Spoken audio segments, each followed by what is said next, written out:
Hace unos años, para el 2006, con otro compañero llamado Flavián Nievas, habíamos escrito un artículo que, bueno, tuvo alguna circulación por allí, generó algún debate, por lo menos nos invitaron a varios lugares a conversar, discutir, donde todavía no instalada la crisis, ¿no? Era para muchos una posibilidad, para otros no en aquel momento, otros que estaban seguros de que la crisis se iba a instalar, discutíamos más sobre la profundidad de la misma, no sobre su si venía o no. Y en ese contexto, nosotros decíamos que había que justamente no caer en este reduccionismo, en nuestro juicio, que yo acabo de plantear como la advertencia que debe tener el lector. Y en ese momento era bastante común que se señalara que América Latina era el continente, o digamos la porción del continente, que tenía mayor nivel de conflictividad en el mundo.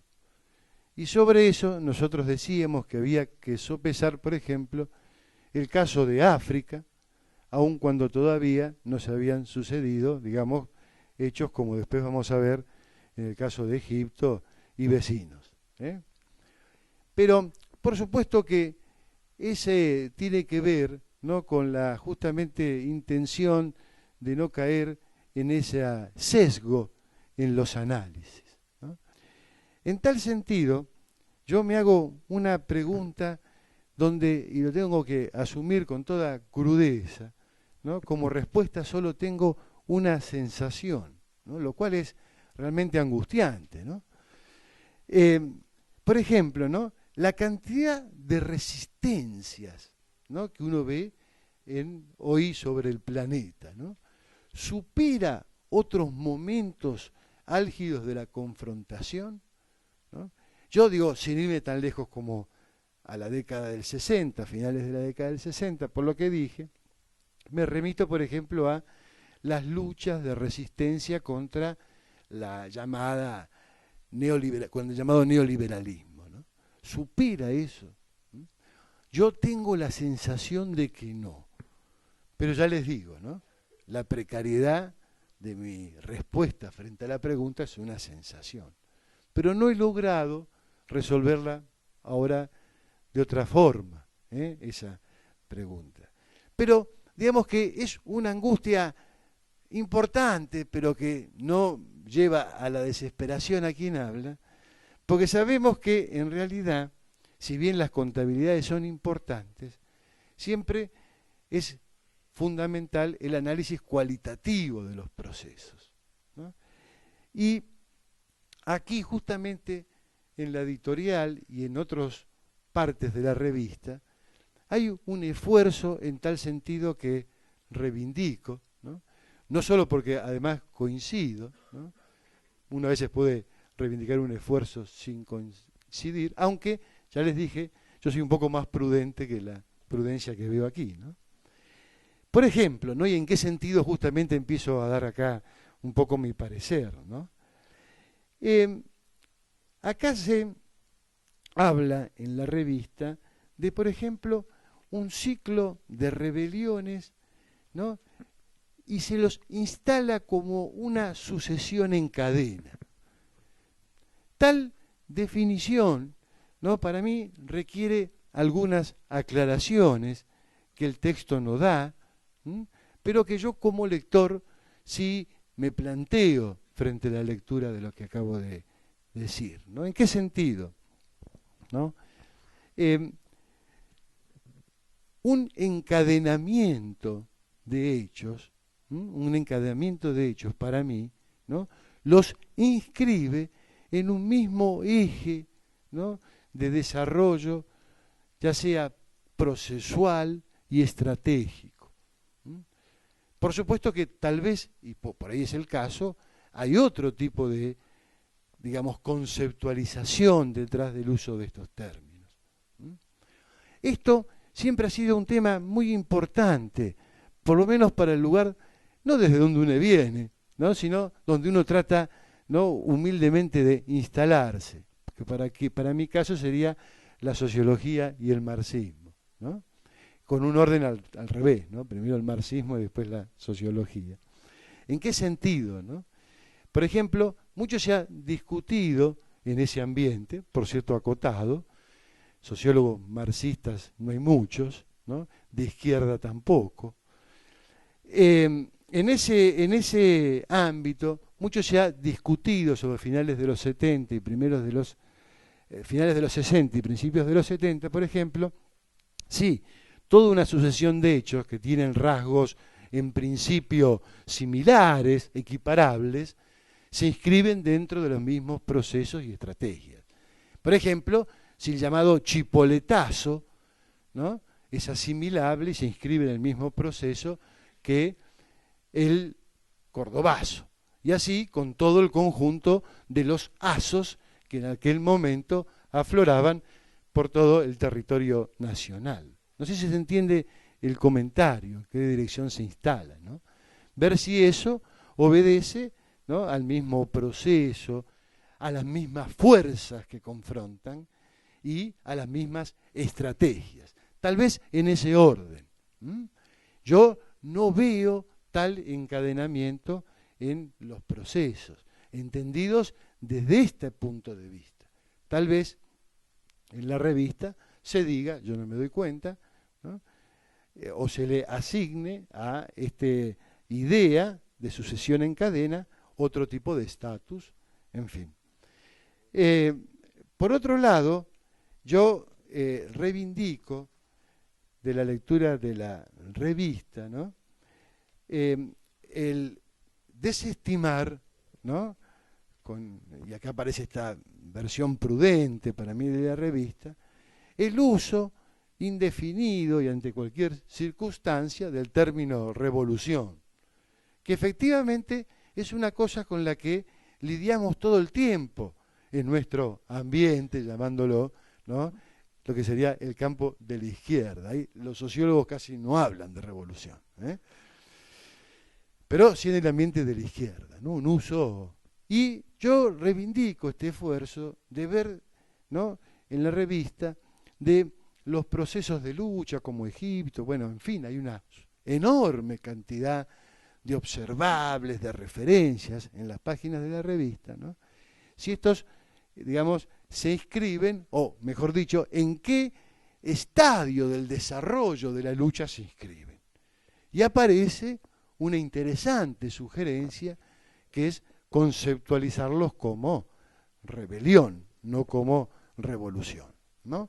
Y yo comparto ese ejercicio, porque además comparto, ¿no?, todos los elementos que así se van mostrando, ¿no?, como signos de, por un lado, no es que no pase nada, no es que lo que pase no sea importante, no es que no se haya agudizado en algunos lugares las confrontaciones, la lucha de clases y la conflictividad.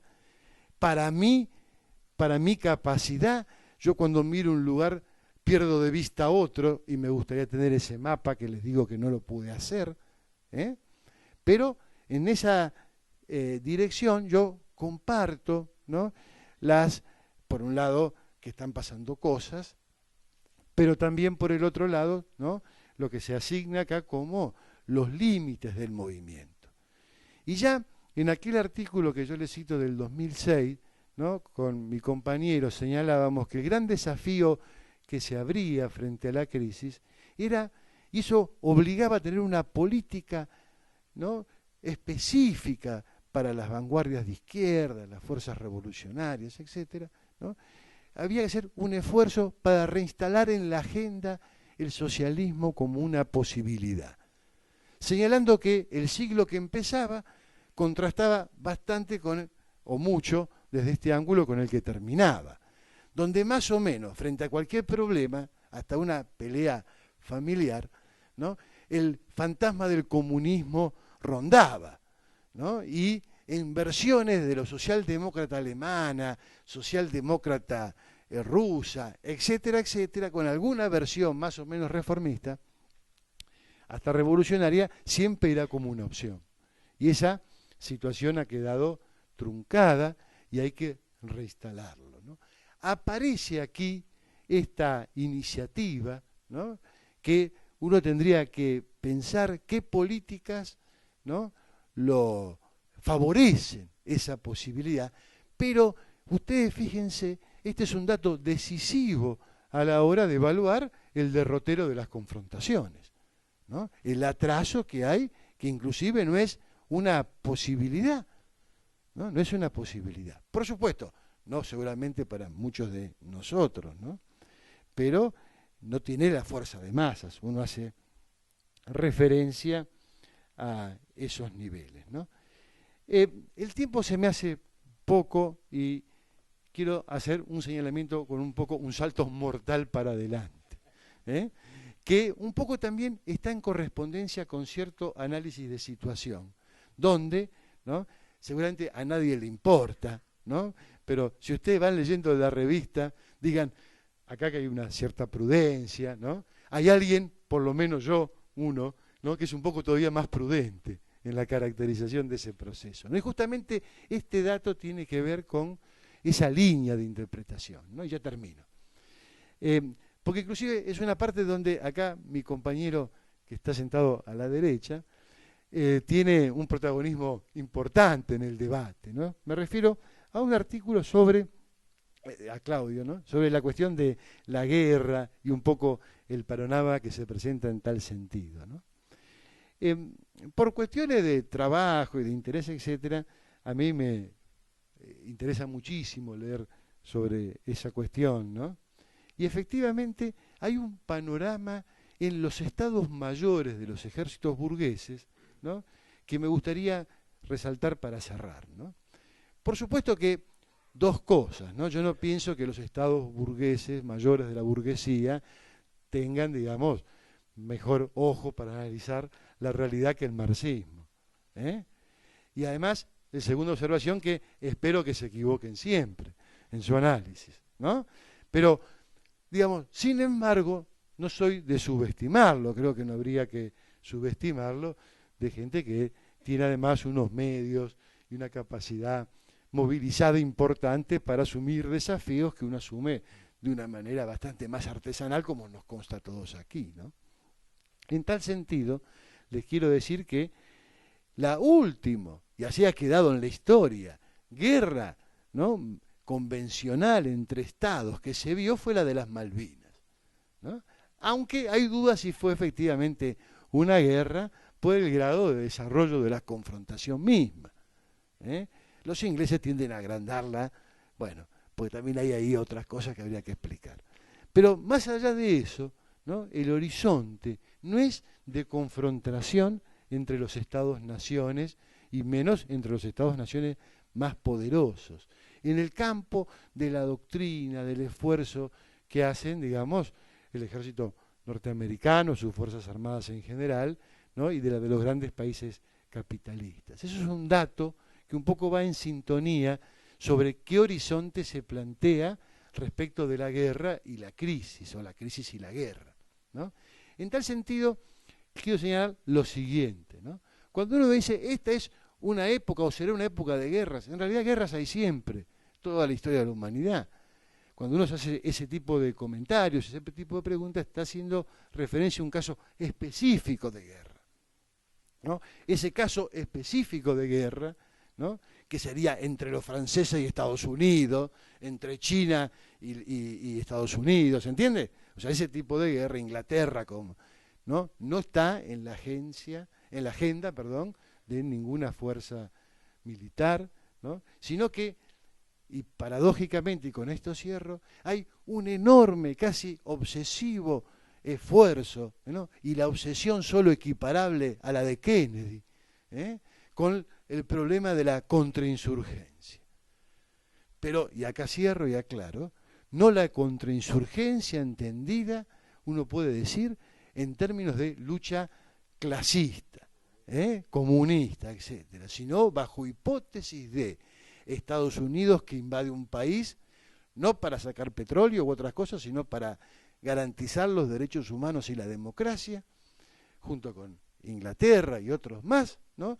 Y sobre eso hay una lucha contrainsurgente, ¿no? Y urbana, como acá hay un artículo también donde enfatiza, ¿no?, el carácter urbano de la lucha en general, también de la guerra particular. Con esto les quiero decir que para los debates acerca de, ¿no?, en qué estadio se desenvuelven las luchas, las confrontaciones, las posibilidades, ese me parece que es un dato más, no lo explica, pero que siempre uno tiene que considerar a la hora de analizar, digamos, las relaciones de fuerza, la conflictividad y el derrotero de las luchas. Gracias.